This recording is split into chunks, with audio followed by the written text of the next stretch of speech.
আসসালামু আলাইকুম। আজকে দেখাচ্ছি দারুণ মজার চকলেট কেকের রেসিপি। আমরা এখানে 2টা ডিমের সাদা অংশ এবং কুসুম আলাদা করেছি। সাদা অংশের মধ্যে আধা চামচ বেকিং পাউডার দিয়েছি। দিয়ে আমরা ইলেকট্রিক বিটার বা হ্যান্ড বিটার দিয়ে বিট করে নেব। তারপর কুসুম 2টা অ্যাড করে নিয়েছি। এর মধ্যে দিব পৌনে 1 কাপ চিনি। আপনাদের স্বাদ মতো দিবেন। আর এখানে পৌনে 1 কাপ দিয়েছি আটা। এর মধ্যে 2 চামচ হচ্ছে কোকো পাউডার দিয়ে একটু চেলে আলতোভাবে মিশিয়ে দিব।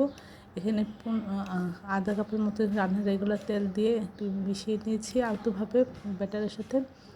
তারপর যে পাত্রে দেব সেখানে তেল ব্রাশ করে যে একটা এইভাবে বড় একটা সসপ্যানের পাত্রের মধ্যে দিয়ে ঢেকে দেব বা তাওয়া দিয়ে চুলায় বা ওভেনে আপনি আধা ঘন্টা বের করে নিয়ে এটা বের করে নিতে পারেন।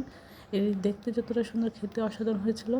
এই কেকের নিচের পার্ট এবং উপর পার্ট সবটাই খুব সুন্দর হয়েছিল, নরম তুলতুলে সফট স্পঞ্জি কেক হয়েছিল।